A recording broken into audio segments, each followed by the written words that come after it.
सरदेसरिया पांद उतर लगा आओ पिरी तो कारण कांद सै सै सुखाओ कयूं। जिंदगी जे चौवाटी ते अकेलाई जे वंदड़ वीरों अज भी विलोड़न पियूं। हयाती जे डहर मथा उभरंदड़ चंड भी डिगी लगे पई। हवान भी लिकी मिंदड़ महबूबन जा सुसफुस कन पियूं ऐं सितारा ककरन जी ओठ मां कायनात के तकन पिया।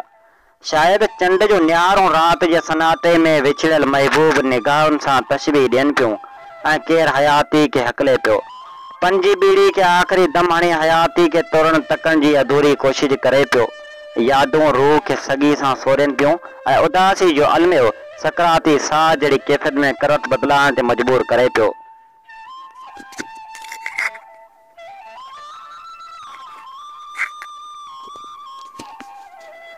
कलम जी नोक जी थाक ते दर्द रासुड़ा गाए झुमर में एक ताड़ी सां नचन पिया ऐं तुंहिंजी याद भोडेसर जे भिटन जहिड़ी भुरसराण अखियुनि में छटे पई। तस्वर में सब यादूं मच कचारी मचाइन पियूं ऐं दर्द रूह अंदर जे चोले के लीलूं लीलूं कन पिया। कलम सिराज रुंज में विखरी वियल हज़ारे हसीन यादन के दिल डायरी ते महफूज़ करण जी हुजत करे पियो।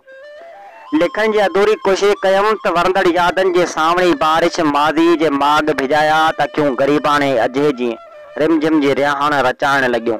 हवा घुलंदी रही सोच वधंदी रही दिल त घुरियो वेंदड़ उतर जे तरुणम हवान के अलविदा ऐं लाड़ जे पटन के चुमी पलराठी खुशबू खणींदड़ वामदे हवान के भलिकार चइजे।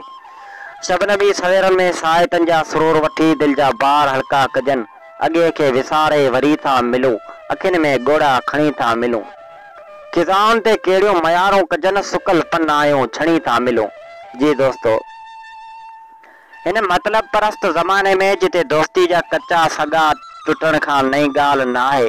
रोज़ हवारे दिलनि जा बाग उजड़नि था ऐं मोहबतूं बाज़ारी वखर थी लॻनि पियूं। बेसाघातियुनि जे घनघोर रातियुनि में किथे था चाहतनि जा चंड उभरनि भरवसनि ऐं भरमनि जी भेलाड़ जी वयल खेतनि में हुजतनि जा हमरचा ॻाइण बेवकूफ़ी चइबी ऐं नावली अफ़सानो या पाइच मोहबतनि ते लिखण लाइ कलम खे कोठ ॾिजे त कहिड़ी ॾिजे। लफ़्ज़नि जी लड़े में मालाहनि जा मोतियुनि खे मड़ी कंहिं लाइ मयारनि जा मोर अॾायूं त बि कंहिं ते कहिड़ो असरु पवंदो। लहंदड़ सिज जा गॾु पाछा बि मोट खाईंदा आहिनि ऐं मोट खाईंदड़ पाछनि खे मुठ में बंदि करण जी कोशिशि मतां कजे। पछताव जा पाछा जॾहिं मोट खाईंदा आहिनि त अलड़ वयूं बि वक़्त जे वाड़ में लुड़ी सूंहं विञाए वेहंदो आहिनि। सूंहं विञायम सूमरा मेरो मोह थियोम जे सोनवरनी सिट में अकासाई जा अक्स चिटे नमूने चिटियल आहिनि। हिते कथाउनि जो हज़ारे कहाणियूं ज़ख़्मी कूंज जा फटकनि पियूं ऐं बेसब मारिजियल केतिराई रुआ की रूह देश दगन में भटकन पिया। शफ़ाफ आंचल लीरूं थी हवान में विखरन था गुलाबन के लताड़ियो वञे थो ऐं आकाश जे फिज़ान में बदले जी बदबू विखेरींदड़ मुआशरे सां कहिड़ा मुआदा अटकाइजनि। कहिड़नि घावनि जे घाणनि ते लफ़्ज़नि जो तलवारूं ताकजनि। हिते जो हर सुबुह दर्दनि जी नई ख़बर खणी उभरे थो उते पंहिंजे दर्दनि जी ॻाल्हि ॾुखायल देर सां मज़ाक बराबरि लॻे थी। तूं न हरणी हेज कर हिते सच वॾो ॾुआरी आहे। हसरतूं कई कतलाम थियूं ॻोठ सॼो शिकारी आहे। इंसाफ़ घुरी थी अंधनि खां हिते कानून सॼो बेकारी आहे। निखिड़ियल निगाहूं सिर्फ़ आथतनि जो आलाप कंदियूं आहिनि पर उहो महसूसु इहो ई अखियूं कंदियूं आहिनि जिन जुदाई जे बेरम लहरनि जे लमन पंहिंजो पाण विञायो हूंदो। पर हीउ त समूरो माहौल सौदागरनि सां भरियल आहे। हिते हिकु हथ में ॾियण ॿिए हथ में वठंदड़ मुआशरे में कंहिंखे कहिड़ो अहसासु।